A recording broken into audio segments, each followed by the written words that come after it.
अस्सलाम वालेकुम एवरीवन, कैसे हैं आप सब।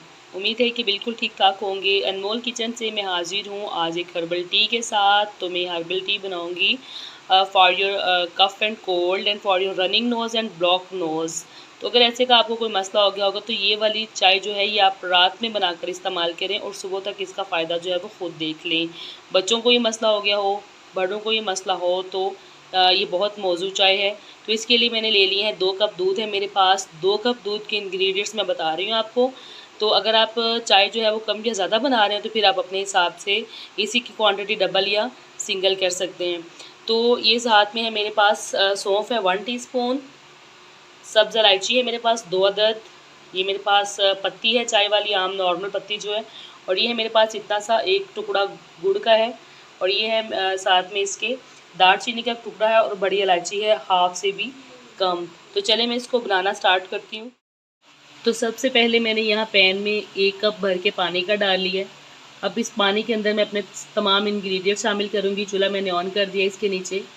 ये सबसे पहले इसमें जाएगी सौंफ। सौंफ के साथ ही मैं इसमें डाल दूँगी अपनी इलायची। साथ ही इसके जाएगी 1 टीस्पून पत्ती। साथ में इसके दालचीनी और बड़ी इलायची का टुकड़ा। इसको मैं कवर करके जो है कुछ देर के लिए पकाऊंगी। 1 कप मैंने भर के पानी का लिया है, तो लगभग जब ये आधा कप पानी का रह जाएगा फिर मैं इसके अंदर जो है वो अपना दूध शामिल करूँगी। तो सबसे पहले मैं इसका फ्लेम जो है वो थोड़ा सा हाई कर देती हूँ और इसको ऊपर से कवर करके पकने के लिए छोड़ देती हूँ।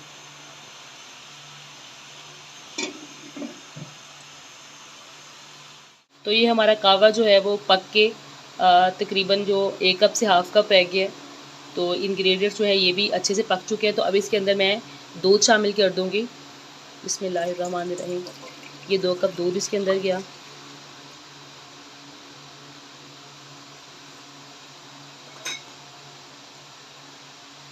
अभी इसके अंदर मैंने गुड़ जो है वो शामिल नहीं किया। गुड़ जो है वो जब दूध के साथ दूध को अच्छे से बॉयल आ जाएगा 1 मिनट के लिए, तो उसके बाद मैं गुड़ शामिल करूँगी। गुड़ को शामिल करने की ना करने की वजह ये है क्योंकि उसके अंदर कास्टिक सोडा होता है गुड़ के अंदर। तो सम टाइम ऐसे होते हैं कि दूध के साथ पकाने से ये होता है कि दूध जो है फट जाता है। तो इसलिए अभी एक उबाल इसको आएगा तो फिर इसके अंदर मैं गुड़ को शामिल करूँगी। सफ़ेद गुड़ भी था मेरे पास अवेलेबल, लेकिन मैंने थोड़ा सा पुराना गुड़ लिया क्योंकि पुराना गुड़ जो है वो कफ़ एंड कोल्ड के लिए ज़्यादा मौजू होता है। तो आप भी कोशिश करें कि जब आप इसको बनाएं तो थोड़ा सा पुराना गुड़ हो, क्योंकि वो नए गुड़ से ज़्यादा फ़ायदेमंद होता है।